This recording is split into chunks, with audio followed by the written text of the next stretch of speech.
आज की खबर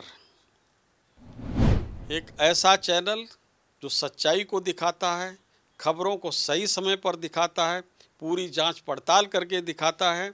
हम आज की खबर के सभी चैनल के प्रबंधन तंत्र को, सभी लगे हुए मीडिया कर्मियों को, उसके रिपोर्टर्स को, संपादकों को, कैमरामैन को शुभकामनाएं देता हूं और सभी उसके जो व्यूअर्स हैं, दर्शक हैं, श्रोता हैं, उनको भी मैं शुभकामनाएं देता हूं। उत्तर प्रदेश के सहकारिता मंत्री जेपीएस राठौर इस वक्त हमारे साथ मौजूद हैं। इनसे बात करते हैं। सर, मोदी गवर्नमेंट के 8 साल पूरे हो गए हैं। विकास की एक बात कही गई थी, आपके देखने में विकास की जो गति है वो कैसी है? क्या कुछ विकास डेवलपमेंट हो रहा है?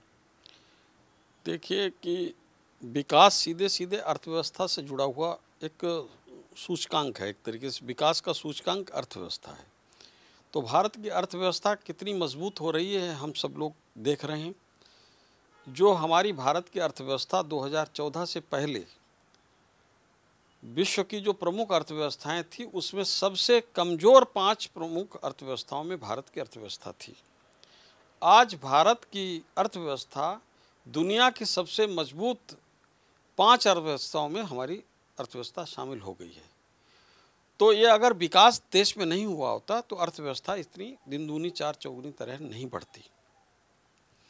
दूसरा, विकास का जो तरीका माननीय नरेंद्र मोदी जी ने अपनाया है, उसको कभी उस तरीके से विकास इस देश में किया ही नहीं गया है।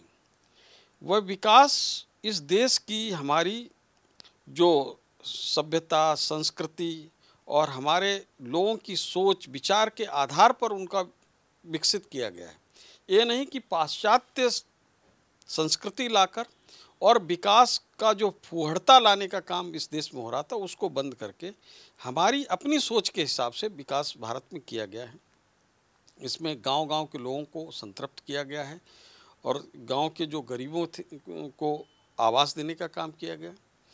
जो हमारी माताएं बहनें 2014 से पहले अभी भी देश के कितने साल आज़ादी के बाद भी खेतों में जाकर शौच करने के लिए विवश थीं, उनको आज़ादी देने का काम, उससे मुक्ति दिलाने का काम देश के प्रधानमंत्री माननीय नरेंद्र मोदी जी ने किया।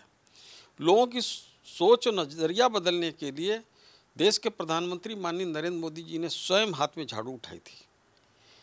जो गरीब कभी बैंकिंग सेक्टर से जुड़ नहीं सकता था, देश में जो भ्रष्टाचार गरीबों के नाम पे होता था, उसको ख़त्म करने के लिए आज 44 करोड़ से ज़्यादा लोगों के जनधन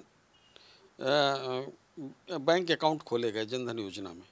तो इस तरीके से विकास के बहुत तरीके अपनाए। बाकी रोड बन रहे हैं, हाईवेज बन रहे हैं, एयरपोर्ट बन रहे हैं, नया औद्योगिकीकरण हो रहा है, तो ये सब चीज़ें हो ही रही हैं। बिजली अभी तक हमारे जाने कितने लाखों ऐसे हजारों गांव थे इस देश में जहां पर बिजली चमकी नहीं थी। माननीय नरेंद्र मोदी जी 2014 में आने के बाद सभी गाँव को बिजली की व्यवस्था से संतृप्त किया, गांव-गांव तक विद्युतीकरण योजना चलाकर। तो इस तरीके से विकास के जितने भी तरीके हो सकते थे इस देश में, सभी वो किए माननीय नरेंद्र मोदी जी ने। आज देश पूरी तरीके से विकसित राष्ट्र के ओर तेजी के साथ बढ़ रहा है। सर, बात की जाए यूपी की तो डबल इंजन की सरकार है। केंद्र में भी बीजेपी की सरकार, उत्तर प्रदेश में भी बीजेपी की सरकार। पिछले दिनों देखा गया है इन्वेस्टर समिट को लेकर के निवेशकों को रुझाने की एक तरह से कोशिश की गई है सरकार के द्वारा। क्या उम्मीद की जाए?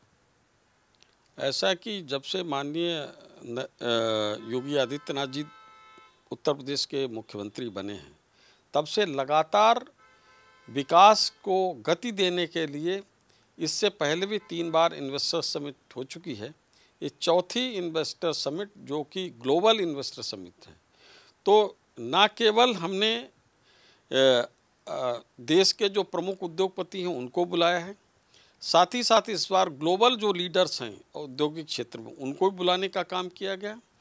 और हमने जो पुरानी अपनी चीज़ें हैं ओडीओपी के माध्यम से, हमने पुराने अपने जो लघु कुटीर उद्योगों को भी छोड़ने का काम नहीं किया है। जो हमारे गांव में लोग काम करते थे, चाहे कोई कुम्भकार था, बढ़ई था, जो अपने आइटम्स बनाते थे, कोई खेल खिलौना बना रहा, कोई कुछ भी कर रहा है, कोई पापड़ बना रहा है, कोई अचार बना रहा है, उन चीज़ों को भी नहीं छोड़ा। कोई कालीन बना रहा है, दरी बना रहा है, और साथ ही साथ बड़े बड़े उद्योग जो लगाने का काम है उसको भी हमने जोड़ने का काम किया है। तो माननीय मुख्यमंत्री योगी आदित्यनाथ जी की जो सोच है, निश्चित रूप से इससे रोजगार के अवसर भी बढ़ रहे हैं और प्रदेश का विकास भी हो रहा है। आप चूंकि सहकारिता मंत्री हैं, सहकारिता के क्षेत्र में क्या कुछ विकास के कार्य हो रहे हैं? ऐसा है कि सहकारिता में हमारा ग्रामीण अर्थव्यवस्था से जुड़ा हुआ विभाग है।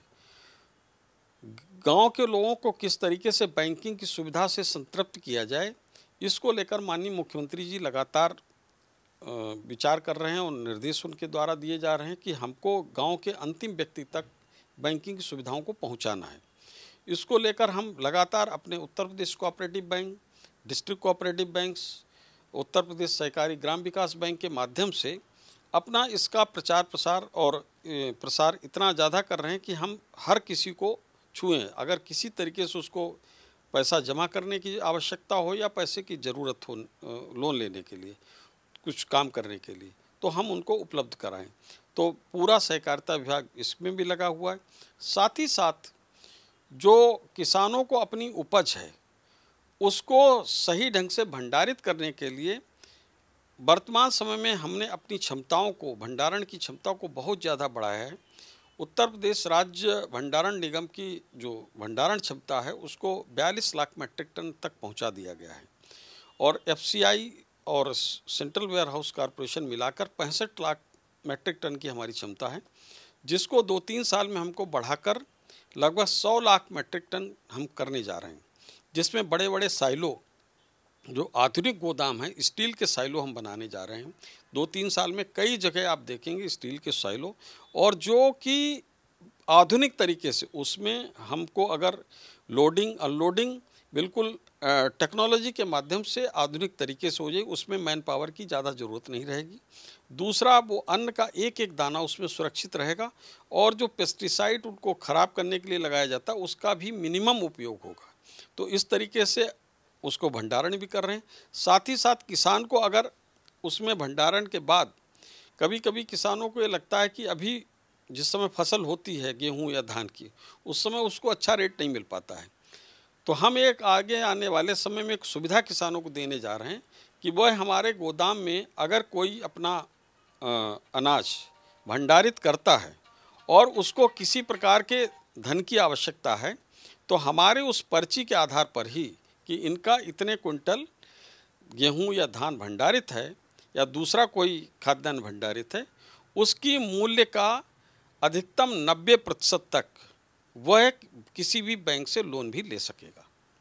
देखा जाए सर तो प्रदेश में समाजवादी पार्टी के जो नेता हैं स्वामी प्रसाद मौर्य, वो रामचरितमानस को लेकर के और हिंदू धर्म को लेकर के काफ़ी हमलावर हुए हैं। रामचरितमानस पर आरोप लगाया है कि उसमें पिछड़े वर्ग और महिलाओं के लिए कुछ गलत तरीके के दोहे हैं, उनको निकाला जाना चाहिए। जबकि कल देखा गया तो उनका एक बयान आया कि जो है कि हिंदू धर्म एक ऐसा धर्म जो अपनी ही लोगों को ऊँच नीच सिखाता है और ये दिखाता है। ऐसा है कि अब क्या कहें उनके बारे में कि कोई परम अज्ञानी ही व्यक्ति इस प्रकार की बात कर सकता है। मर्यादा पुरुषोत्तम भगवान श्री राम हम सबके लिए आदर्श हैं और उनको उनके चरित्र को दर्शाने के लिए, आदर्श व्यक्तित्व को दर्शाने के लिए प्रभु श्री राम ने चाहे सबरी के जूठे भेड़ खाए, निषाद राज को गले लगाया, बानरों की सेना इकट्ठा की, तो पूरे आप रामायण में आप देखिए रामचरितमानस में सबको समावेशी समाज दिखाने की कोशिश करी। और मैं आज ये दावे के साथ कहना चाहता हूँ कि भारतवर्ष में जो एकता है, समरसता है, उसका बहुत बड़ा कारण हमारे रामचरितमानस है। रामचरितमानस के उन अंशों को भी उनको पढ़ना चाहिए जिसमें महिलाओं के सम्मान के लिए बात कही गई है। वो जब वो सुग्रीव और अंगद का संघर्ष होता है तो वो पूछते हैं कि बाली और सुग्रीव का, तो बाली पूछता है कि कारण कवन नाथ में महारा, मैं बैरी सुग्रीव ही प्यारा। तो प्रभु श्री राम क्या जवाब देते हैं? ये किसने लिखा है? तुलसी बाबा ने लिखा है कि अपनी छोटे भाई की पत्नी को किस रूप में देखना चाहिए। तो नारी का कितना बड़ा वर्णन उन्होंने किया है और सीता माता जी उनके साथ थीं तो वो आदर्श नारी के तरह से प्रस्तुतिकरण किया गया है। तो ऐसे में नारी के लिए कुछ कहना, तो मुझे लगता है कि तुलसी जी इतने ज्ञानी हैं, वो ऐसी बात कैसे उसके निकालते हैं।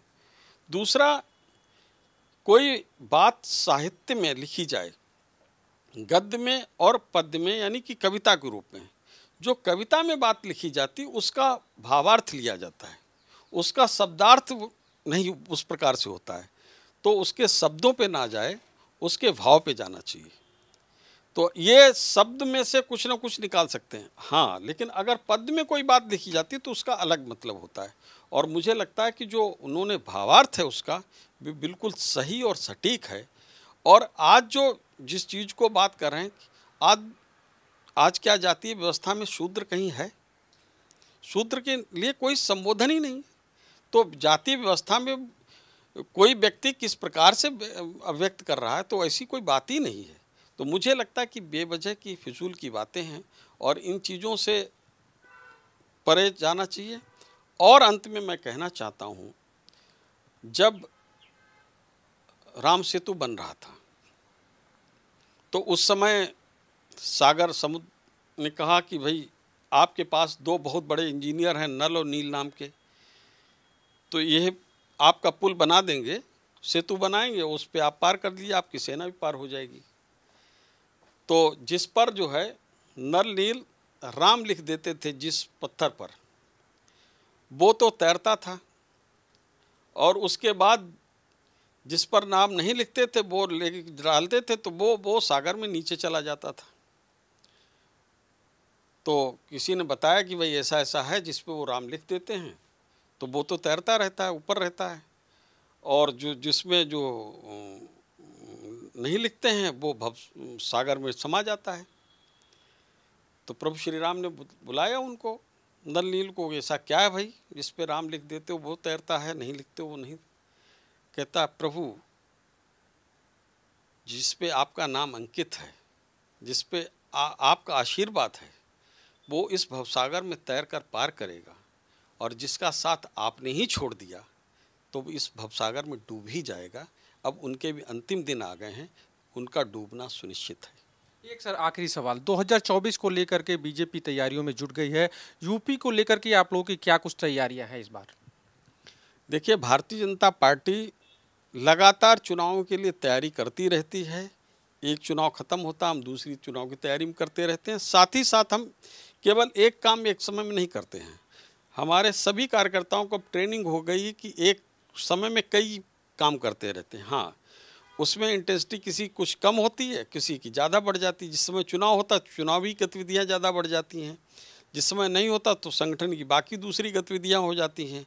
तो इस तरह से 2024 के चुनाव की तैयारी भारतीय जनता पार्टी पूरी तरीके से शुरू कर चुकी है, और पूरा हमारा ये लक्ष्य जो माननीय मुख्यमंत्री योगी आदित्यनाथ जी ने तय किया है कि हम 80 में 80 सीटें जीतेंगे।